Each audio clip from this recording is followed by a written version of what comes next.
Hi, I'm Mark Gaylor and I'm a Sony Imaging Ambassador.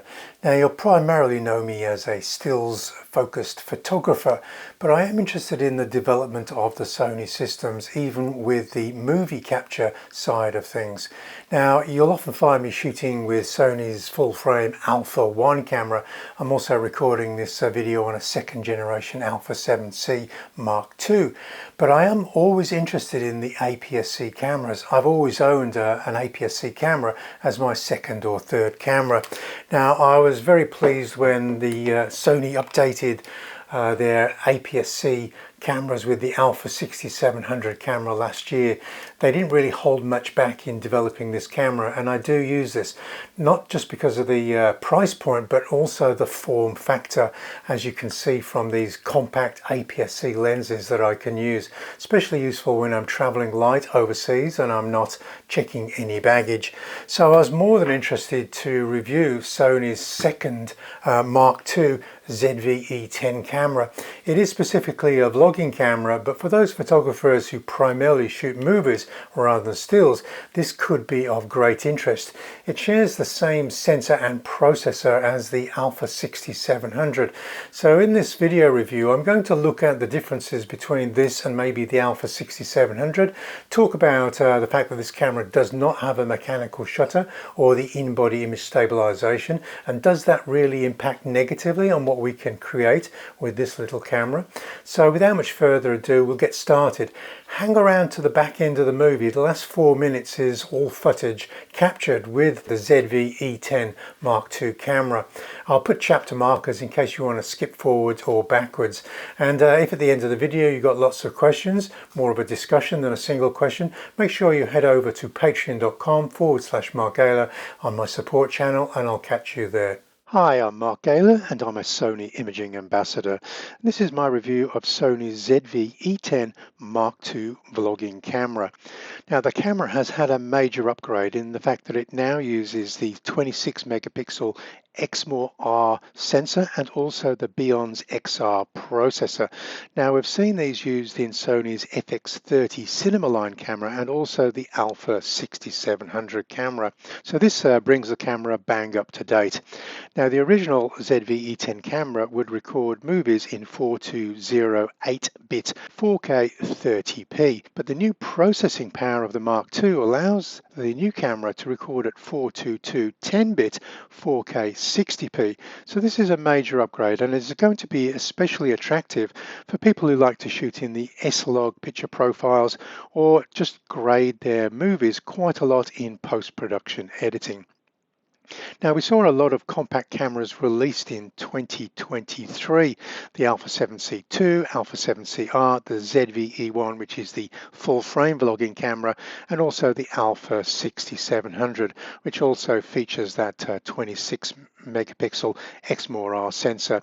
So the introduction of this Mark II brings us into line with the 4 cameras that we've seen released between March 2023 and now with this new camera announced in July 2024. Now with this new camera also is a new kit lens.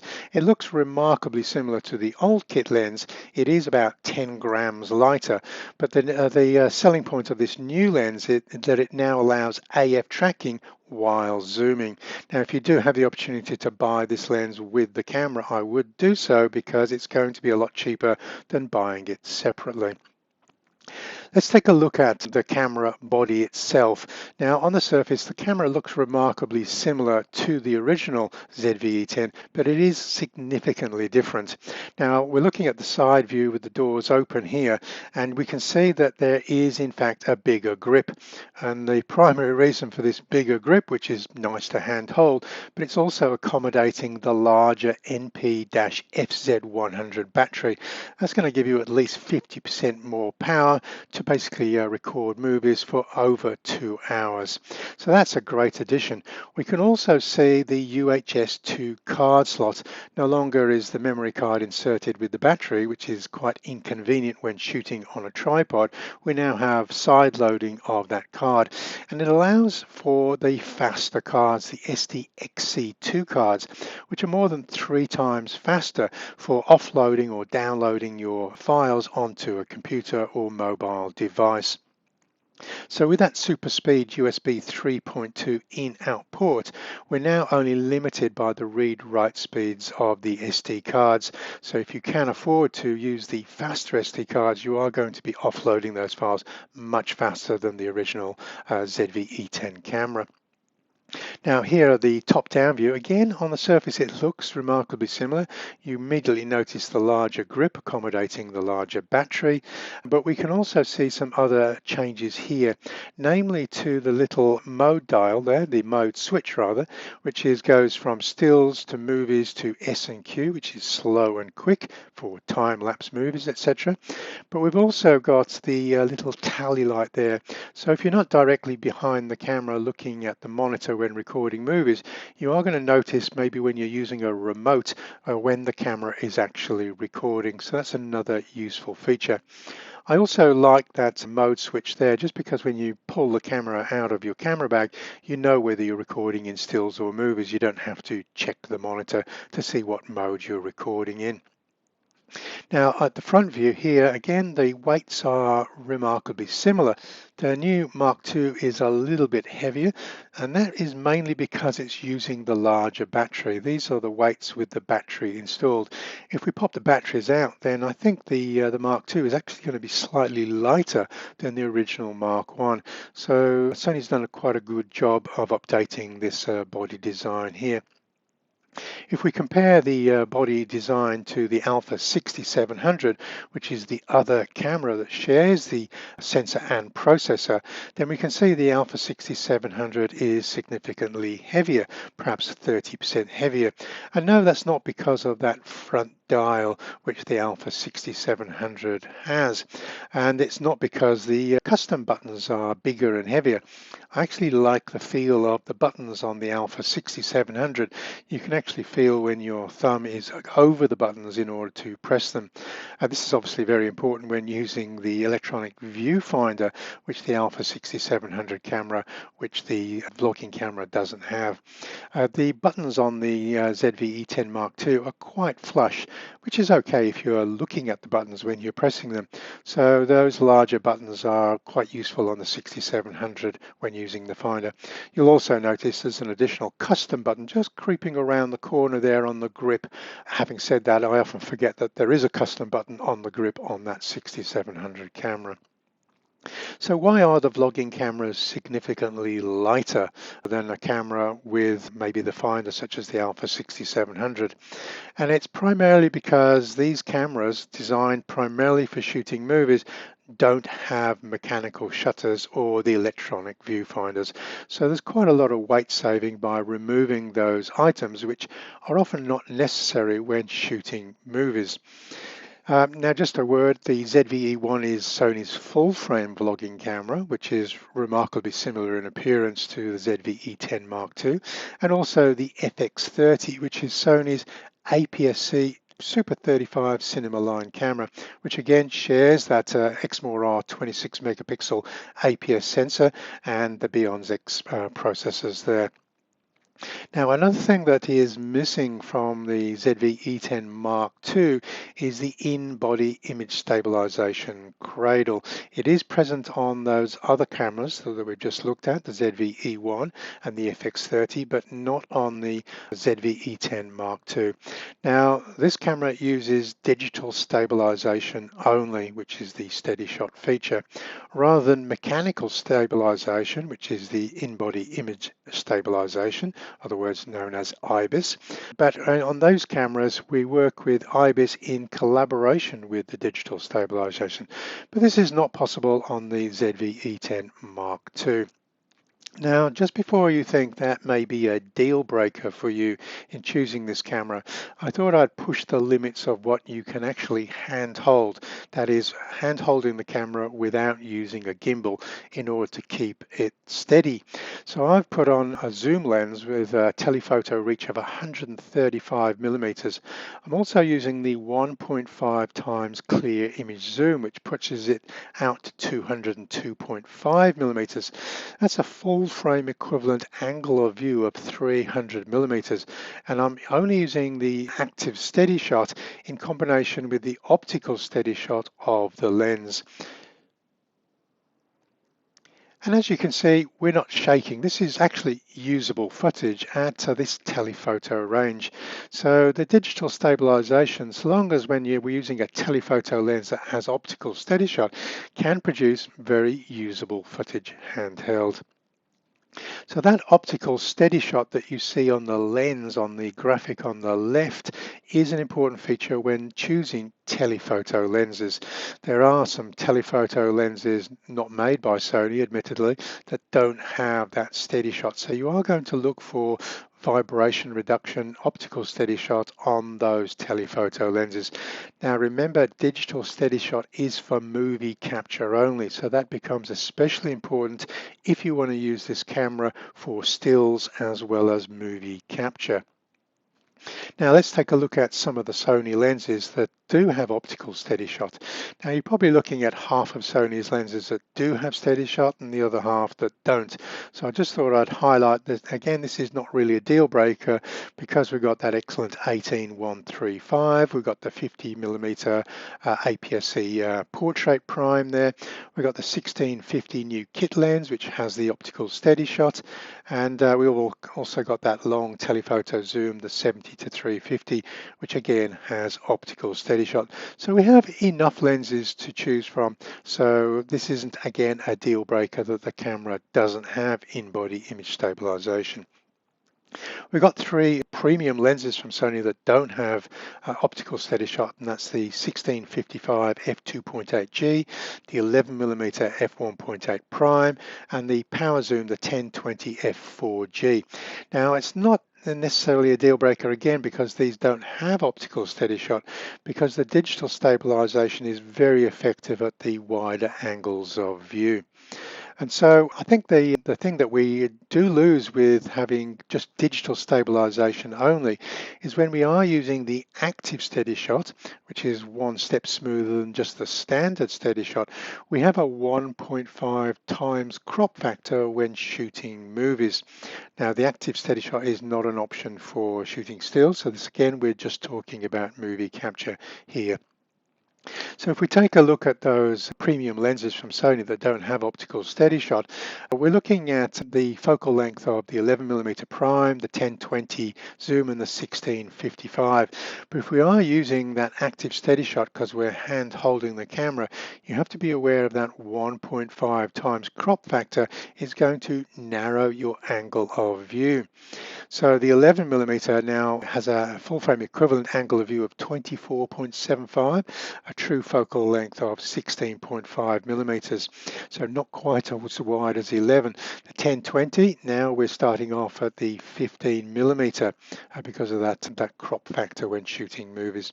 And the 1655, we're getting out to 24 millimeters, which is a 36mm full frame equivalent angle of view. So that is going to be quite tight if you're hand holding the camera trying to record pictures of yourself.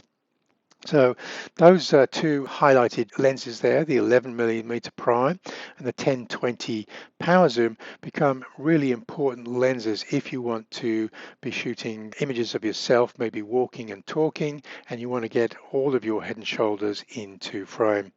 So to highlight this is me with the 11mm prime. I'm using the active steady shot. You can also see that I'm not using a gimbal here, so you can see how effective the digital stabilization, the active steady shot, is when we don't have in-body image stabilization and we're not using a gimbal. I've got the camera on a Bluetooth grip and I'm using the Sony 11mm f1.8 lens. It's in active steady shot, and you can see that you sort of need this 11mm prime or maybe the Sony 1020 in order to get a good selfie with head and shoulders in frame. So you can see from that shot, I actually preferred using the 11mm because of the background blur that we're getting there. So the 1020 is very useful because it has that power zoom feature and it's slightly wider, but I'm preferring to use the wider f1.8 aperture in this instance.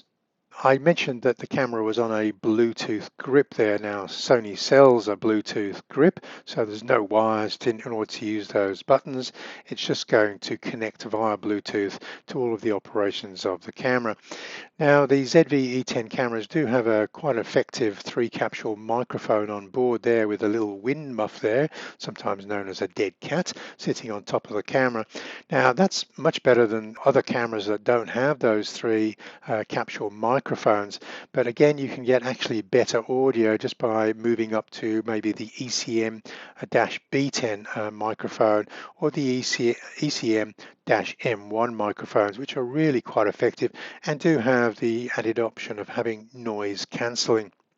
So I was recording that using a Bluetooth grip and the ECM-B10 microphone there. Now, if you want to get a little bit more distance between you and the lens, maybe you don't have the angle of view that you require from your existing lens, then there is an alternative to Sony's Bluetooth grip, and that is the Bluetooth grip from SmallRig, which has the added advantage of having an extension arm there, just so you can move the camera just a little bit further away. It does have the Bluetooth controls there, and that is quite useful in that it detaches, and so you don't have to buy or purchase a separate remote. Disadvantage is that a little remote actually falls off the Bluetooth grip a little bit too easily. The magnets holding it on aren't quite strong enough, so I have to put a couple of elastic bands around that particular Bluetooth grip so I don't inadvertently knock the controls off onto the floor there. Now, why choose an APS-C Super 35 camera maybe over full frame?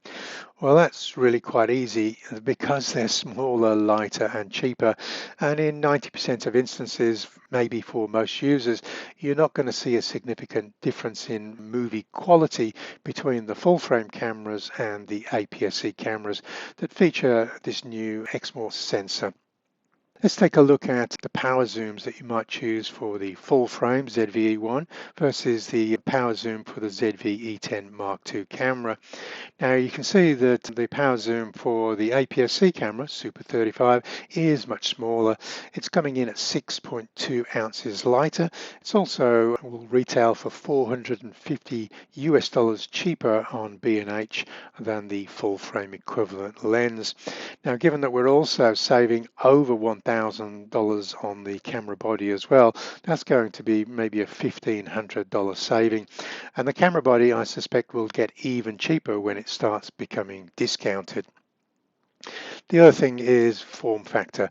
If you take a look at this f1.4 prime and compare that to Sony's GM 1.4 primes, you can see how compact these APS-C lenses are. And that's going to be very attractive even if the price saving isn't a priority for you. Now, this is a great showcase of form factor here. This is the 18-135 lens that I was recording a lot of the footage for this review. And you can see how steady that is with the active SteadyShot, again, handheld. Now, this has got a full frame equivalent angle of view of 28 to 202.5 millimeters. Now, to put that into a full frame lens, you're going to be looking at a lens that's maybe 3 times the size and weight of this APS-C lens. So that is a real attractive reason or a compelling reason maybe to choose APS-C over full frame. If we take a look at a couple of frames from that movie that you've just been watching, you can see how excellent the quality of this movie capture is on this particular camera. I'm sure there's going to be a lot of people knocking this camera for one reason or another, but movie capture has come on such a long way in the last 5 or 6 years. This is really broadcast quality in an entry-level camera coming in from Sony. Again, just taking a look at a little bit of a zoomed in, a 1.5 clear image zoom there, and we can see now with the bird IF to ensure the focus point is exactly where it needs to be. And that bird IF subject recognition is a new feature for the ZV-E10 Mark II over the original version there.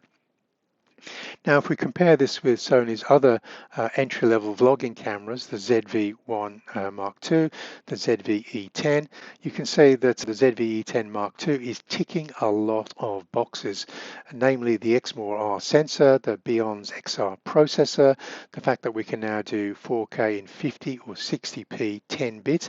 We've got the PP11S Cinetone picture profile. We've got a UHS 2 card slot, we've got 5 gigahertz Wi-Fi, and we've got that extended battery life. One of the standout features for the little ZV-1, that's the fixed lens vlogging camera. It does have a built-in ND filter. And of course, the standout feature of the original ZV-E10 is it's going to be the cheapest interchangeable lens vlogging camera.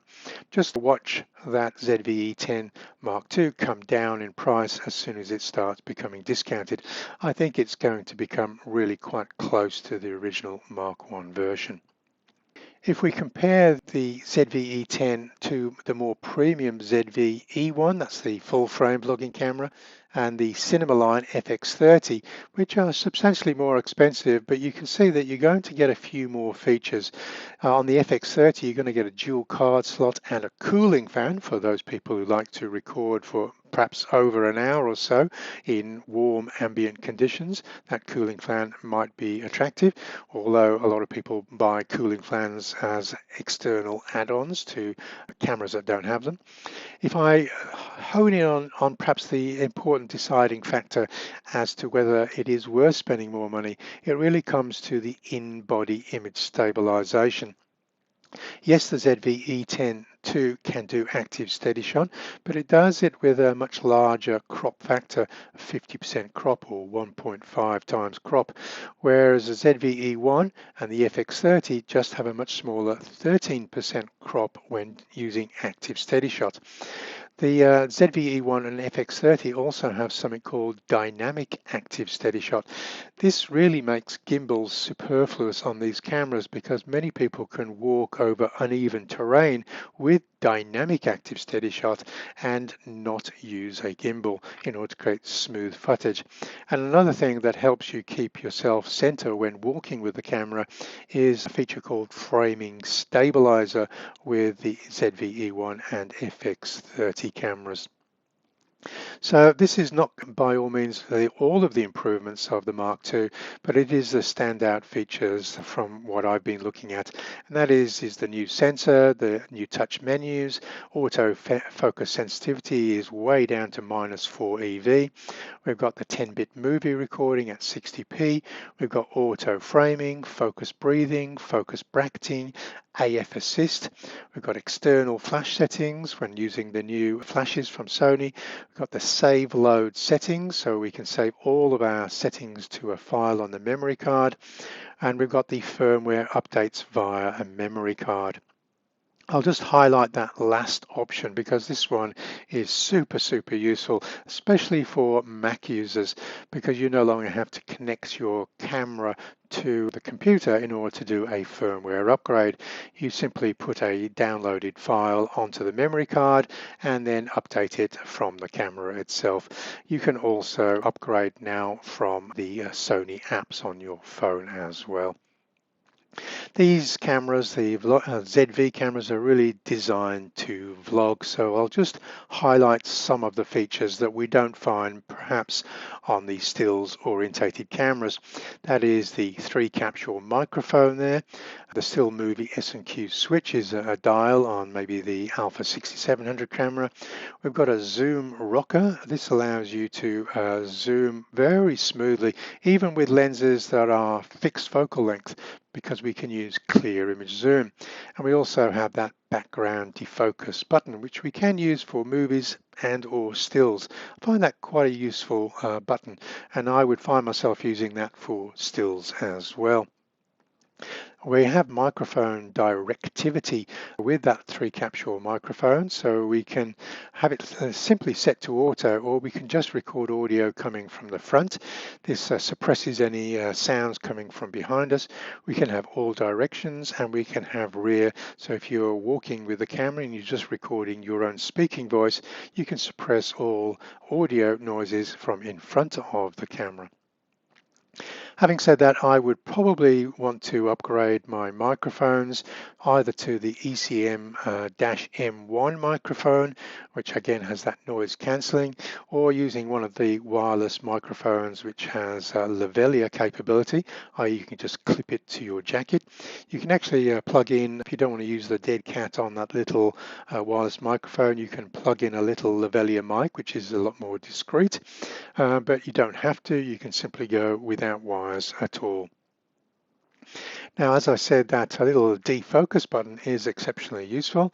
If you can't be bothered just winding your aperture dial down to go to wide open, you can just simply press the little C1 button on the top of the camera and immediately go to maximum aperture to get figure ground separation or background blur.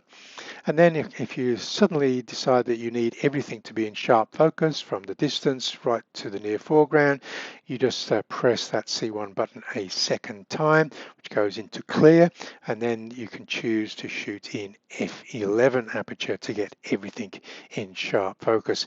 Now, if you're doing that on an aperture dial, you're probably looking at 15 clicks one way or the other to move between f11 and wide open apertures. So that is quite a simple way of quickly pulling focus throughout your frame or going to a maximum background blur. We do have controls about how much you swing between the depth of field where everything is sharp to the wide open aperture. We've got a number of different settings there. I would typically choose the large or to go for that maximum aperture. There is another button on the back of the camera called the product showcase button. This is very useful. So normally the cameras really are looking for you and will always lock focus on your eyes. But occasionally when you hold up a product to the camera, you want it to ignore you and just go for the product. And so that product showcase, once activated, is going to basically ensure that if you hold something close to the camera, it will disable the IAF or face detection.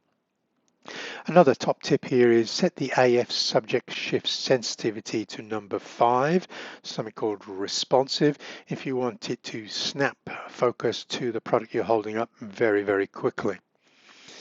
Another feature that I said was a standout feature for the vlogging cameras is the zoom rocker switch. This allows you to zoom very smoothly. So I've got an inset example here. Now I've set the zoom speed to 1 slow, and so you can see how smooth that is. Again, this footage is handheld, so we're just using the active SteadyShot and that 1x slow motion zoom there. Now you can get it even slower if you're shooting in 60p and then you slow the footage down to 30p in playback on your timeline. There is a lot more touch functionality with the Mark II version. We've got the swipe menus here, the little buttons. So this avoids usually having to go into the menus at all because we can simply touch one of these buttons on the monitor in order to get access maybe to focus area or subject recognition subject, whether we want to switch between humans and animals, whether we want to access the zoom feature. It pretty much avoids the need to go into the menus now. We can also swipe up to get to the FN menu, which are 12 custom settings that we need to access very quickly. Brand new to the ZV-E10 Mark II is the fact that when we're shooting movies in the vertical orientation for Instagram or TikTok, we've got all of those layout of buttons in vertical orientation now. So that's a great new feature for the Mark II version. Now, when we are recording movies on the ZV-E10, it's going to be no doubt that we're in recording mode. We're going to get a big red frame around the image that we're recording. And again, we've also got that tally light on the front of the camera so that if we're in front of the camera and we don't have the monitor swung out, we're still going to see whether the camera is recording or not. We saw this on the ZV-E1 camera, which is the Cine Vlog mode, and this gives the Hollywood aspect ratio 2.39 to 1. So if you've got aspirations of shooting Hollywood movies, basically Sony have you covered with the ability to film in CinemaScope. Sony default menu settings that you may want to be aware of because you may want to change. The first of this is something called pre-AF. This is usually off on most of Sony's cameras, and if you're shooting stills, especially action stills, you do want the pre-AF to be off. You really want to decide when to lock on and acquire a subject. You don't want the camera trying to second guess you and trying to find a subject and start focusing.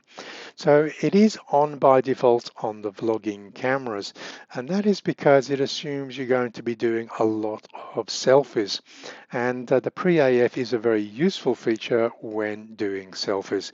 But if you are using shooting stills, I would disable this setting. Now we've got different settings for movies and stills, so you could leave this on for movies and off for stills, so you get the best of both worlds. Another one, and again, Sony tends to, well, they always do this. They put the default focus mode to automatic AF, and this is not really a super clever settings. I would just quickly move that into the continuous AF focus mode. It doesn't really matter whether you're shooting stills or movies, continuous AF is your friend. And so I would change from automatic AF, where it has to try and guess between single shots and continuous and sometimes gets it wrong. I would just move it to continuous AF. We can always stop focus when shooting movies just by touching the screen. Touch focus between one subject and another will pause the continuous AF. Now, my lens recommendations for people who are buying this camera primarily for vlogging or movie shooting, the first one I would probably go for is the kit lens. If you have an opportunity to buy the kit lens, you are going to get that a lot cheaper than maybe deciding to buy it after you bought the camera.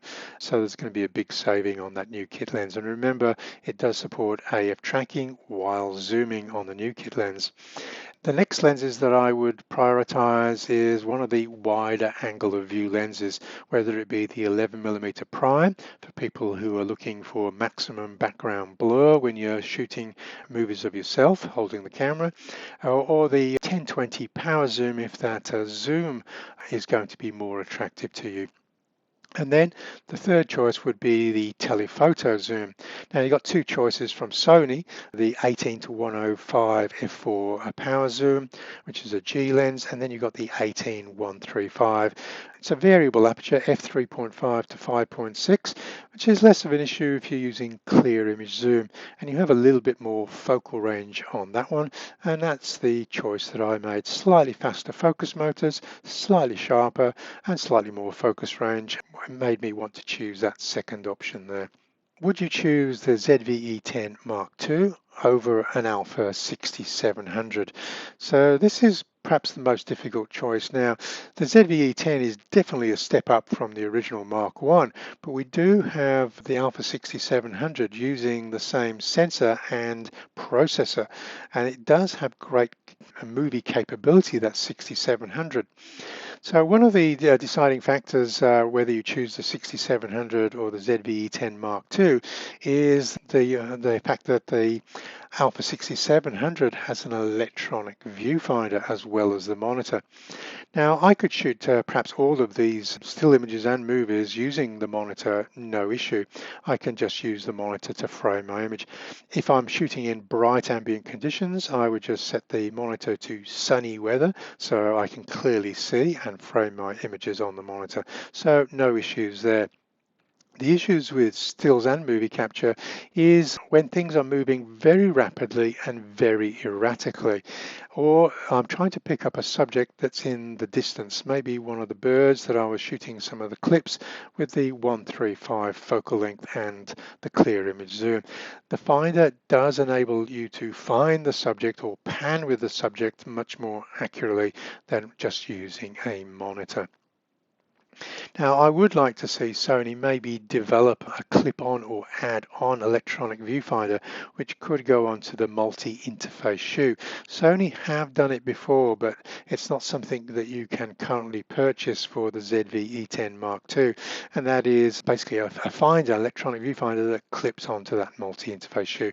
I would definitely encourage Sony to look at that. that it would keep the purchase price of the ZV-E10 Mark II down for people who don't want to use electronic viewfinders, but would give an opportunity to add on that viewfinder for people who occasionally want to use those viewfinders. Now this is a big comparison sheet, so I'll just cut to the chase here and saying that if you're shooting stills, then the Alpha 6700 has quite a lot of advantages. We have the AI subject processor, which I have to say would be an advantage for movers as well. The ZV-E10 Mark II does have subject recognition, humans, animals, birds, but of course we have the AI subject processing chip inside of the 6700. We have in-body image stabilisation for the 6700. We have a front dial, we have a shoot mode dial, we have the electronic viewfinder, we have a mechanical shutter, we have bulb mode, full-time DMF, and we have a flash sync speed of 1/160th of a second, in addition to high-speed sync. The ZV-E10 has a flash sync speed of 1/30th of a second and no opportunity to use high-speed sync. Now we have good movie capability on both of these cameras with 10-bit movie, 6K oversampling, focus breathing, vertical movie capture. Admittedly, the ZV-E10 Mark II has vertical menus when shooting movies in vertical orientation, which the 6700 doesn't currently have. Now where the advantages come into the vlogging camera for movie capture is the cinematic vlogs setting, the product showcase button, the 3-capsule microphone, the defocus button, and the zoom rocker. So those are quite useful features if you're primarily recording movies. The Alpha 6700 does, however, have a couple of movie capabilities that are actually better than the ZV-E10 Mark II, and that is the crop factor in active SteadyShot mode is 1.13 instead of 1.5. And we also have a phenomenal 120p 4K movie recording on that Alpha 6700 camera. We are limited to 60p on the ZV-E10 Mark II. So just to highlight those features again, mechanical shutter, AI subject recognition, in-body image stabilisation, electronic viewfinder, front dial, 4K 120p, bulb mode, which is exposures longer than 30 seconds, full-time DMF, and high-speed sync flash.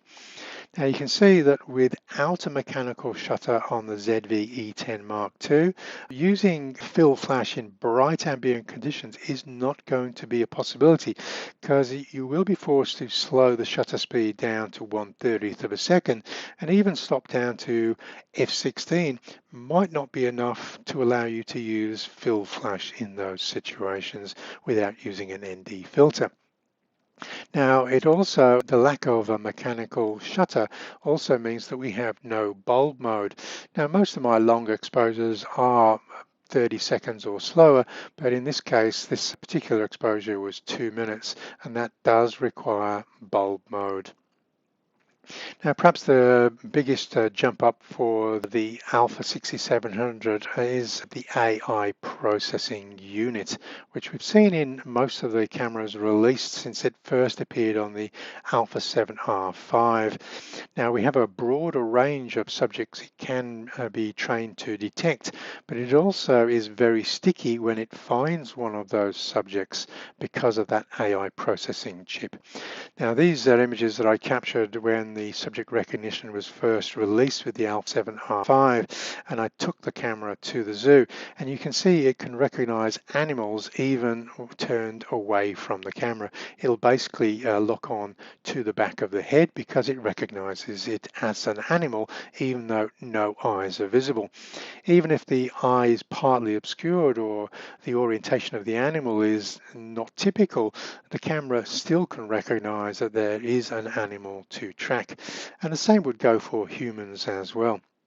And in the third example there on the right, we see the eye is in very deep shadow, but the camera still knows where the eye is in relation to the head. Now, if we look at the subject recognition, this is in the bird subject recognition of the ZV-E10 II.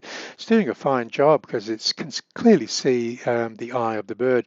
Now, this is a very difficult case scenario here because the bird is almost camouflaged to the color and tone of the background here.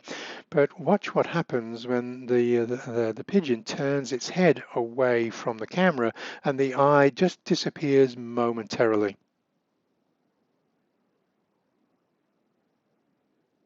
Now you see that the focus was lost just momentarily as the bird turned away and it jumped to the background because it doesn't recognize the bird as a bird without the eye present.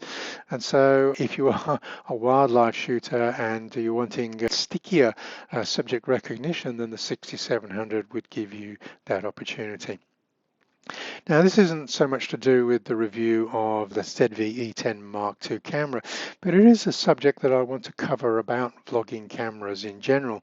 The vlogging cameras that are sold into PAL regions or NTSC regions have different frame rates. So you might see that you've got a maximum frame rate of 50p, not 60p in a PAL region. So this is to do with the frequencies, the power frequencies in these different countries, 25 Hertz or 30 Hertz.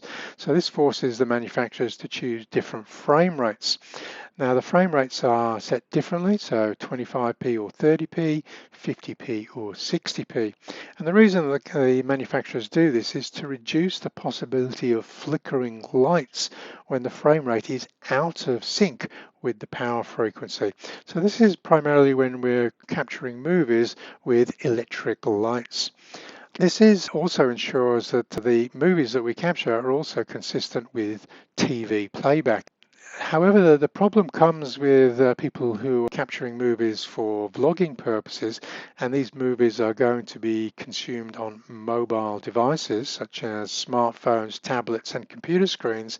The screens in PAL regions often have refresh rates that are the same as NTSC regions.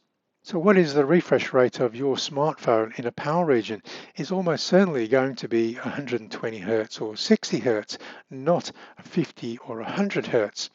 So 25 FPS, 50 FPS frame rates that you've been capturing in a PAL region may not play back smoothly on screens with 60 or 120 Hertz refresh rates.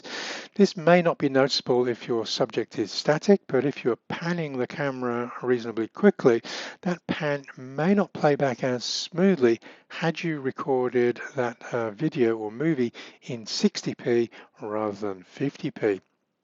So let's take a look at that iPad Pro.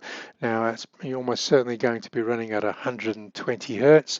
So 50 frames per second into 120 Hertz isn't a smooth divisible number, so may not play back smoothly because your tablet is going to have to drop a frame now and again in order to play that video. So the same is with computer screens in PAL regions, unlike TVs. They're going to have refresh rates, such as this is the screen I'm currently using, this BenQ screen, and it has a refresh rate of 60 Hertz. So it's much more sensible for me, if I'm creating movies that are going to play back really smoothly on my monitor, is to use 60p rather than 50p. So I therefore prefer to record movies at 60p instead of 50p. Now I'm not going to be able to select that unless I first change the region setting from NTSC PAL selector and choose NTSC, even though I'm living in a PAL region. Unfortunately for me now, every time I change the battery in my camera, the camera is going to warn me that I'm running on NTSC and I'm living in a PAL region because this camera was designed to be sold in a PAL region.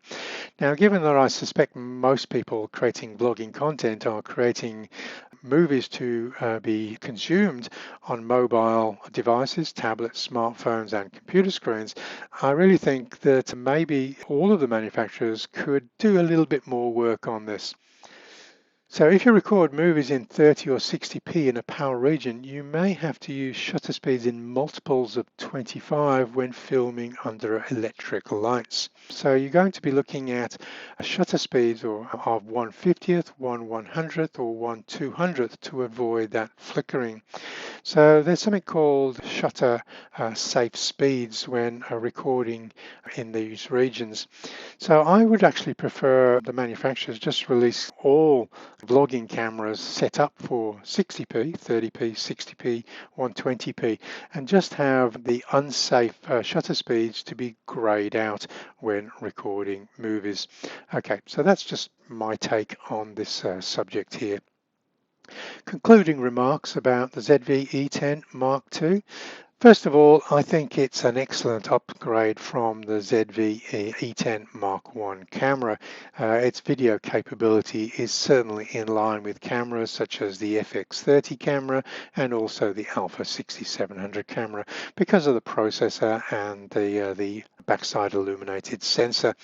I would, however, encourage Sony, even though it's an APS-C camera, always to think of that some people are choosing form factor. It's not always about cost. So if I was creating a Mark III version of the ZV-E10 camera and I wasn't trying to hold down the price to an entry-level point, I would maybe consider using a stack sensor. We haven't seen any APS-C stack sensors, sensors that feature maybe in the full frame A9 and A1 cameras. Also massively reduces rolling shutter, also allows us to use flash at higher sync speeds. I would put in the AI subject recognition for the reasons outlined in this video. I would put in the In Body Image Stabilisation so we can access the dynamic active steady shot. I would want to see a 120p 4K. I would give the option of using a clip-on electronic viewfinder. I would have internal ND filters, and I would move to open gate movie capture, which is using the full frame, which allows us just to do a crop into the 16:9 aspect ratio in post-production. We're not forced into the 16:9 crop aspect ratio in camera. This is, I think, is especially important as well for vertical movie capture because the 16:9 aspect ratio is quite long and narrow in vertical orientation. If you're looking for more support and advice, I do have a alpha support channel, which is patreon.com/Mark Gaylor. I have ebooks for your cameras. I have Q&A forums, member-only seminars, over 30 hours of exclusive video content. And I also make the raw files available from my views, although I've only been doing a movie for this particular one, and also camera setup files. Now, I will move over now to a 4-minute movie of clips captured with the ZV-E10 Mark II camera. Just a call out though, on my site I do have you covered with 600-page ebooks for your late model Alpha camera. Okay, so these are all downloadable. You're not restricted to downloading one. You can download more because it is a subscription service. Thanks for watching. Please subscribe and I'll catch you maybe online. If you're asking for quite a lot of advice, then just move over to my support channel rather than using the YouTube forums.